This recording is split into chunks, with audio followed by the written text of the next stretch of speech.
एक नए क्लास में आप सभी साथियों का मैं स्वागत करता हूं और मैं बता दूं कि ये जो क्लास होने वाली है ये हिंदी भाषा का जो जैसे हिंदी भाषा का जो उद्गम होता है यानी कि उत्पत्ति एवं विकास। आप भी जानते हैं कि उत्पत्ति एवं विकास जो है वो बहुत इंपॉर्टेंट रोल मतलब निभाता है आपके पेपर में। और इस पेपर में 1 से 2 प्रश्न आपको हर हाल में देखने को मिलेंगे। हो सकता है 3 भी देखने को मिल जाए। लेकिन चलिए शुरुआत करते हैं पहले क्वेश्चन के साथ। और पहला क्वेश्चन आपका दिया है कि ऑस्ट्रिक परिवार का प्रमुख भाषा है। पहले समझिएगा, जैसे ऑस्ट्रिक परिवार है, आपका ये भाषा परिवार से जितने रिलेटेड प्रश्न हैं हम वो इसको अभी देखेंगे फिलहाल 5 प्रश्नों तक। तो ऑस्ट्रिक जो परिवार का प्रमुख भाषा था, जैसे जो ये आपका ऑस्ट्रिक परिवार का जो मुख्य भाषा था वो मुंडा था। क्या था? मुंडा। और इसके बारे में जान लेते हैं। जैसे जो मुंडा भाषा था वो ऑस्ट्रो एशियाई या ऑस्ट्रिक परिवार की प्रमुख भाषा है। ऑस्ट्रो एशियाई आप समझ रहे हैं, और ऑस्ट्रिक परिवार की जो प्रमुख भाषा है वो मुंडा है, जिसे मध्य एवं पूर्वी भारत में लगभग 90 लाख लोग बोलचाल की भाषा के रूप में प्रयोग करते हैं। कहाँ पे? मध्य और पूर्वी भारत में। मध्य और पूर्वी भारत में लगभग 90 लाख लोग बोलचाल की भाषा में प्रयोग करते हैं। और सबसे बड़ी बात तो ये है कि मुंडा जो है वो झारखंड राज्य की प्रमुख आदिवासी जनजाति का भी नाम है। तो याद रखिएगा कि ये जो प्रमुख जनजाति है कहाँ की? झारखंड की, उसका भी नाम है। जनजाति जो है, प्रमुख जनजाति है झारखंड की। तो इसको भी आप याद रखिएगा। जो मुंडा है वो प्रमुख जनजाति है। बाकी ऑस्ट्रिक परिवार प्रमुख भाषा जो है वो आपका मुंडा हो जाएगा। नेक्स्ट क्वेश्चन है दूसरा नंबर का, दिए गए विकल्पों में से द्रविड़ परिवार की भाषा कौन सी है? जो आपके सामने जो विकल्प दिए गए हैं इनमें से आपको द्रविड़ परिवार की भाषा बतानी है। तो द्रविड़ परिवार की भाषा जो है वो कन्नड़ है। क्या है? कन्नड़ है। याद रखिए कौन सा? कन्नड़। इसके बारे में थोड़ा कुछ जान लेते हैं। ये जो कन्नड़ है वो द्रविड़ परिवार की भाषा तो है ही, इसके अतिरिक्त तमिल, तेलुगु और मलयालम भी द्रविड़ परिवार की भाषाएं हैं। कौन कौन सी? आप मैं यहाँ लिख दे रहा हूँ। तमिल, तेलुगु और मलयालम। ठीक है, मलयालम। तो ये 3 भाषा जो और भी हैं जो द्रविड़ परिवार भाषा की मतलब द्रविड़ परिवार की भाषाएं हैं। और भोलानाथ तिवारी के अनुसार जो है बिहारी, बंगाली, उड़िया और असमिया मागधी मागधी जो मागधी आप पढ़ते हैं, मागधी अपभ्रंश, उससे विकसित भाषाएं हैं। कौन कौन सी? बिहारी, बंगाली, उड़िया और असमिया। तो ये तो फिलहाल ये तीनों की मैं आपकी बात बता दिया। ये तीनों जो है आप किससे हैं? ये आपके मागधी अपभ्रंश से विकसित हैं। इसकी बात की जाए तो ये द्रविड़ परिवार की प्रमुख भाषा है। नेक्स्ट प्रश्न है तीसरे नंबर का। देखिए क्या कह रहा है कि एकाक्षरी भाषा परिवार से तात्पर्य है। एकाक्षरी भाषा परिवार से तात्पर्य है। तो इसका जो सही आंसर हो जाएगा उसको आपको बताना है। तो आपके सामने ऑप्शन दिया गया है। और एकाक्षरी भाषा परिवार से तात्पर्य यानी कि चीनी भाषा परिवार से है। किससे है? चीनी भाषा परिवार से। याद रखिए किससे? चीनी भाषा परिवार से। देखिए चीनी एवं तिब्बत भाषा परिवार को एकाक्षर परिवार की भाषा कहा जाता है। क्या कहता है? जो चीनी और तिब्बत भाषा परिवार हैं उनको एकाक्षर परिवार की भाषा के नाम से भी जानते हैं। यह उसकी आकृतिगत विशेषताओं को प्रभावित करता है। क्या करता है? यह जो भाषा है, जो एकाक्षर परिवार है, वो उसकी आकृतिगत विशेषताओं को प्रभावित करता है। इस परिवार की भाषाओं का मुख्य क्षेत्र जो है वो चीन है, तिब्बत है एवं म्यांमार है। याद रखिएगा कौन कौन से हैं, मैं लिख दे रहा हूँ। चीन, तिब्बत और म्यांमार।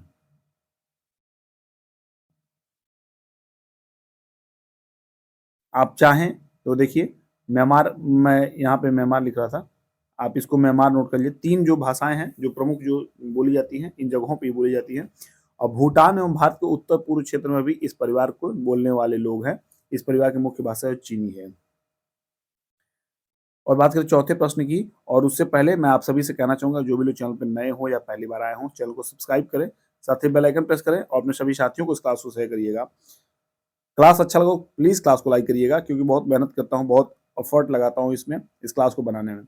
कन्नड़ का संबंध किस भाषा परिवार से है? जो कन्नड़ है उसका किस भाषा परिवार से है? तो कन्नड़ का जो संबंध है वो द्रविड़ भाषा परिवार से है। किससे है? आपको द्रविड़ भाषा परिवार से। ये मैं बता भी चुका हूँ दूसरे क्वेश्चन में, अगर आप देखे होंगे तो कन्नड़ आपको द्रविड़ परिवार से मिलेगा। और कन्नड़ जो है वो कहाँ का बोला जाता है? तमिल, तेलुगु, मलयालम, इसके अलावा जो 3 हैं वो बोली जाती है। और कन्नड़ भाषा जो है कर्नाटक राज्य की राजभाषा है। कहाँ की राजभाषा अगर आपसे पूछे तो आपको कन्नड़ के लिए कर्नाटक जो है वो आपको बताना पड़ेगा। कर्नाटक की जो ही राजभाषा है, क्या है? राजभाषा है। नेक्स्ट क्वेश्चन बात करें, 5वां नंबर का है कि हिंदी किस परिवार की भाषा है? हिंदी किस परिवार की भाषा है? तो उसके लिए आपके सामने ऑप्शन है शामी हामी, भारोपीय, काकेसी, पापुई। तो कौन सा सही हो जाएगा, इसको आपको सही जवाब देना है। तो हिंदी जो है वो भारोपीय परिवार की भाषा है। क्या है? हिंदी जो है भारोपीय परिवार की भाषा है। अब देखिए ये जो 6वां प्रश्न है, ये आपका जो यहाँ से ये आप अगर समझना चाहें तो प्राचीन भारतीय, ठीक है, प्राचीन भारतीय आर्य भाषा से रिलेटेड है ये प्रश्न। क्या है? प्राचीन भारतीय आर्य भाषा से रिलेटेड है। इसको आप समझना चाहें समझ लीजिए यहाँ पे। देखिए दिया कौन सी प्राचीन भाषा नहीं है, तो कौन सी प्राचीन भाषा नहीं है? अपभ्रंश आपकी प्राचीन है, बिल्कुल है। आपकी प्राकृत भी प्राचीन है, संस्कृत भी। लेकिन पंजाबी की बात करें तो पंजाबी जो है आपकी वो प्राचीन नहीं है, इसलिए ये अलग हो जाएगा। देखिए प्राचीन जो पंजाबी है वो प्राचीन भाषा नहीं है, और ये तीनों आपकी प्राचीन भाषाएं हैं। पंजाबी का जो विकास है वो किससे हुआ है? आपको मैं बता दूं कि जो पंजाबी का जो विकास हुआ है, इसको आप नोट कर लीजिएगा, ये पैसाची से हुआ है। किससे हुआ है? पैसाची। किससे हुआ है? पैसाची। अगर आपके प्रश्न में पूछा जाए कि पंजाबी का भाषा का जो विकास हुआ किससे हुआ है, तो पैसाची अपभ्रंश से हुआ है। और इसके लिए कौन सा लिपि है? इसकी जो लिपि है वो गुरुमुखी है। क्या है? गुरुमुखी। या देखिएगा कौन सी? गुरुमुखी। और तथा जो मांझी है, डोगरी है, दोआबी है, राठी है, आदि इसी की प्रमुख बोलियां हैं। ठीक है, कौन कौन सी? याद रखिए कौन कौन सी? माझी, डोगरी, दोआबी, राठी। 7वें प्रश्न की बात करें, 7वां प्रश्न आपके सामने है कि निम्नलिखित में से प्राचीन भारतीय आर्य भाषा कौन सी है? निम्नलिखित में से प्राचीन भारतीय आर्य भाषा कौन सी है? तो आप अभी जान रहे हैं कौन सी है? वैदिक संस्कृत। क्या है? वैदिक संस्कृत। याद रखिएगा वैदिक संस्कृत। देखिए विश्व की पहली रचना ऋग्वेद में, किसमें? ऋग्वेद में भारतीय आर्य भाषा का प्राचीनतम रूप वैदिक संस्कृत प्राप्त होता है। इस भाषा को आर्य भाषा या देव भाषा भी कहते हैं। क्या कहते हैं? आर्य भाषा।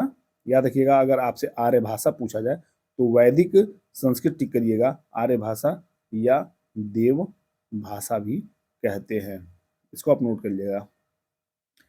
8वें प्रश्न की बात करें तो दिया है कि मध्यकालीन भारतीय आर्य भाषा काल। देखिए अब यहाँ से मध्यकालीन भारतीय आर्य भाषा के बारे में जो प्रश्न है उनको हम देखेंगे। फिलहाल एक ही प्रश्न है, इसको समझते हैं। मध्यकालीन जो भारतीय आर्य भाषा है उसका काल पूछा गया, उसका समय पूछा गया है। तो 500 ईसा पूर्व से 1000 ईस्वी तक। क्या है? 500 ईसा पूर्व से 1000 ईस्वी तक, मतलब लगभग लगभग 1500 साल तक जो है इसका जो समय था वो था। और कहाँ से? 500 ईसा पूर्व, याद रखिएगा ईसा पूर्व से, और 1000 ईस्वी तक।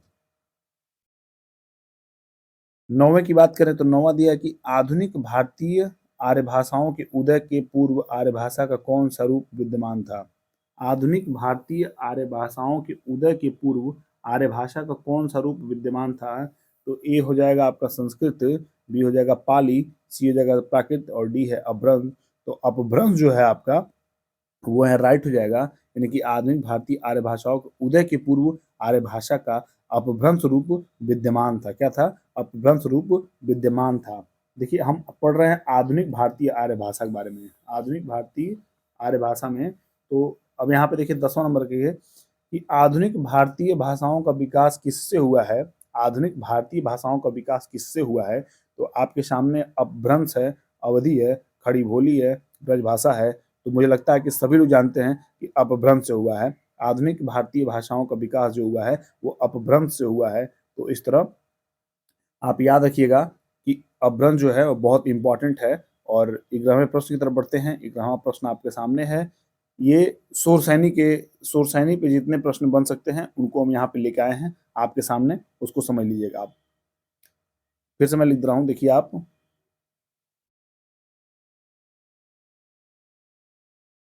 ये शोर शैनी जो होती है आपकी, ये उस भाषा से रिलेटेड सारे प्रश्न हैं। हिंदी की मूल उत्पत्ति किससे मानी गई है? हिंदी की मूल उत्पत्ति किससे मानी गई है? तो अब जब शोरसैनी के बारे में पढ़ रहे हैं तो आंख बंद करके आपको लगाना है शोरसैनी अपभ्रंश। क्या है? हिंदी की जो मूल उत्पत्ति हुई है वो शोरसैनी अपभ्रंश से हुई है। हिंदी जो आधुनिक खड़ी बोली है इस समय वर्तमान में की जो मूल उत्पत्ति है वो शोरसैनी अपभ्रंश से हुई है, यानी कि पश्चिमी हिंदी से मानी गई है। और हिंदी के अंतर्गत उसके ये रूप प्रचलित है। कौन कौन से? आप मैं लिख दे रहा हूँ, देखिए यहाँ पे ये रहा आपका पश्चिमी पश्चिमी हिंदी। कौन कौन सा? यहाँ देखिए मैं लिखते रहा हूँ। पश्चिमी हिंदी हो गया आपका। फिर इसके अलावा आपका हो गया राजस्थानी। फिर इसके अलावा आपका हो गया कौन सा हो गया? इसके अलावा हो गया ये राजस्थानी हिंदी कर लीजिएगा। इसके अलावा आपका पहाड़ी, ठीक है, जो पहाड़ी प्रदेश में बोले जाते हैं उन सभी का उत्पत्ति किससे माना जाता है? शोरसैनी अपभ्रंश से। अब बात करते हैं बारहवें की। तो बारहवां प्रश्न आपके सामने है कि खड़ी बोली निकली है, खड़ी बोली कहाँ से निकली है उसको आप बताना है। तो खड़ी बोली जो निकली है अभी इसके पहले मैं बताया हूँ कि पश्चिमी हिंदी से। क्या है? जो खड़ी बोली है वो पश्चिमी हिंदी से निकली है, यानी कि शोरसैनी अपभ्रंश से। और शोरसैनी अपभ्रंश को पश्चिमी हिंदी के नाम से भी जाना जाता है। तो पश्चिमी हिंदी शोरसैनी अपभ्रंश से हिंदी की मूल उत्पत्ति मानी गई है। और पश्चिमी हिंदी के अंतर्गत कौन कौन से आते हैं ये जान लीजिए। तो आपके आते हैं कौन कौन से? ब्रज, ब्रज भाषा आता है। कौन कौन सा आता है? ब्रज भाषा। खायो पियो गयो ऐसे जो भाषा होते हैं वो ये हो गया। फिर आपका हो गया कन्नौजी हो गया, ठीक है। फिर इसके बाद आपका बुंदेली हो गया। फिर कौन सा हो गया? फिर खड़ी बोली तो आप जानते ही हैं, इसको लिख ही लीजिए, खड़ी बोली। फिर बांगरू हो गया, या देखिएगा बांगरू। फिर आपको अगर लिखना हो तो आप यहाँ लिखिए दक्किनी। क्या है? दक्षिणी, ठीक है। तो इतनी बोलियां जो हैं वो आपके कहाँ से हैं?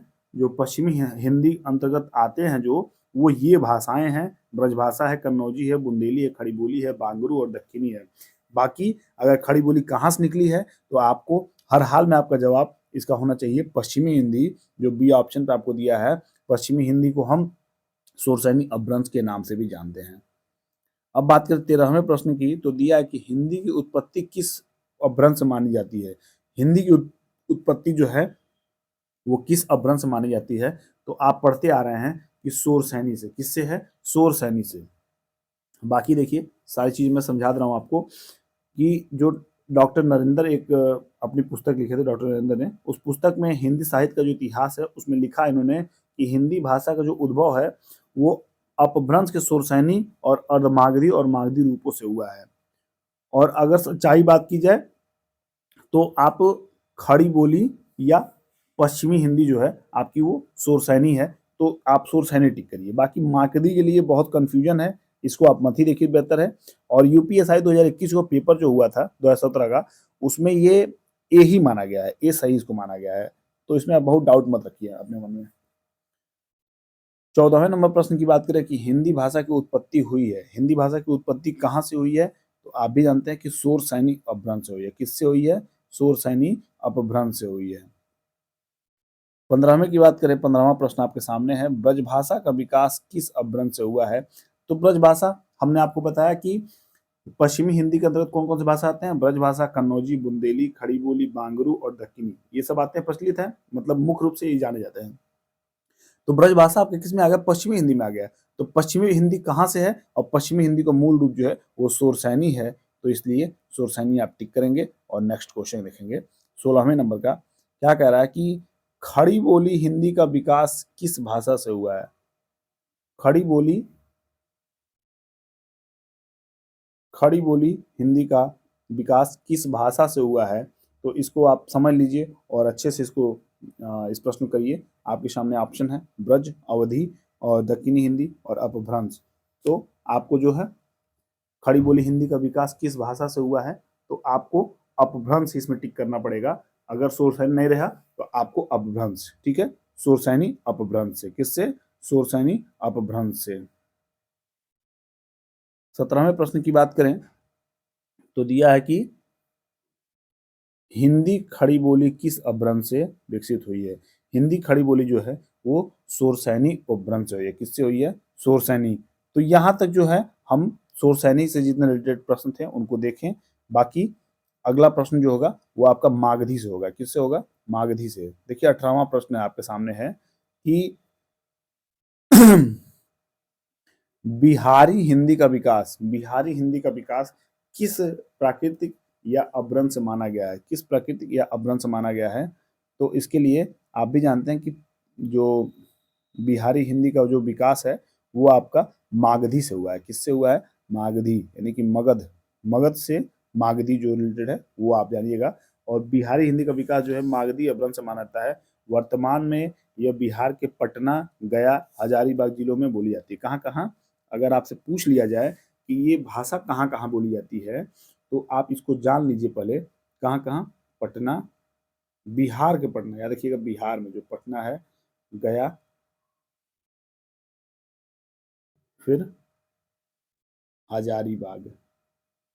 ये प्रमुख ऐसे जगह हैं जहाँ बोले जाते हैं।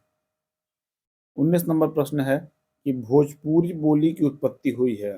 भोजपुरी बोली की उत्पत्ति हुई है तो कहाँ से हुई है?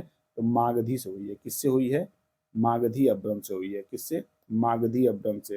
याद रखिएगा कि भोजपुरी बोली की उत्पत्ति मागधी अपभ्रंश से हुई है। यह बिहार की महत्वपूर्ण बोली है। राजा भोज द्वारा बसाए गए भोजपुर नगर के नाम से भोजपुरी बोली का नामकरण हुआ है। यह मिर्जापुर, बनारस, चंपारण, सारण, छोटा नागपुर, गाजीपुर, बलिया, देवरिया, गोरखपुर आदि स्थानों पर जो है ये बोली जाती है। बहुत लंबा सीरीज है। बाकी भोजपुरी आप ये जान लीजिए कि अपने मतलब हम बात करें अगर जैसे कि जो भी ये समझिए कि बलिया हो गया, गाजीपुर हो गया, आपका सारण हो गया, सारण मतलब छपरा, चंपारण हो गया, बनारस हो गया, बनारस तक की भाषाएं बोली जाती हैं। तो देवरिया, गोरखपुर, आपका मऊ जो है ये सब मागधी अपभ्रंश से ही आते हैं। तो इसमें बहुत आप डाउट मत रखिएगा। अगर हम बात करें 20वें प्रश्न की तो दिया है कि पूर्वी हिंदी वर्ग की बोलियों का विकास किससे माना गया है?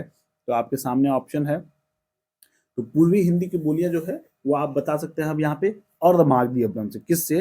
अर्ध मागधी अपभ्रंश से। देखिए पूर्वी हिंदी, समझिएगा बात को कि पूर्वी हिंदी अलग है और भोजपुरी अलग है। तो समझिएगा पूर्वी हिंदी वर्ग की जो बोलियां का विकास है वो अर्धमागधी अपभ्रंश से हुआ है। पूर्वी हिंदी में अवधी, बघेली तथा छत्तीसगढ़ी है। देखिए इसको मैं लिख दे रहा हूँ। इसमें आपको अवधि मिलेगा, यानी कि जो आप अयोध्या में जो बोला जाता है उसको अवधि बोलते हैं। बघेली, ठीक है, और देखिए छत्तीसगढ़ी।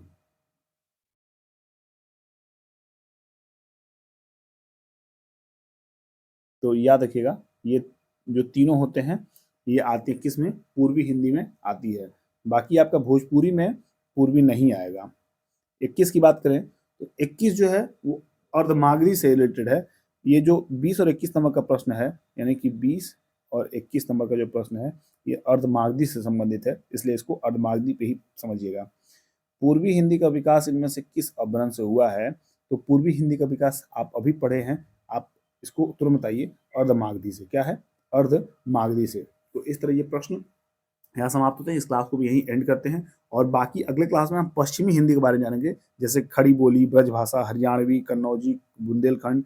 ये सारे भाषा जो है वहाँ पे सीखने का और समझने का प्रयास करेंगे कि कैसे कैसे प्रश्न इसमें आते हैं और कैसे प्रश्न बनते हैं। तो चलिए इस क्लास को समाप्त करते हैं। मिलते हैं अगले क्लास में, तब तक के लिए शुभकामनाएं आपके साथ हैं। पढ़ते रहिए, मस्त रहिए, स्वस्थ रहिए। Bye bye, take care.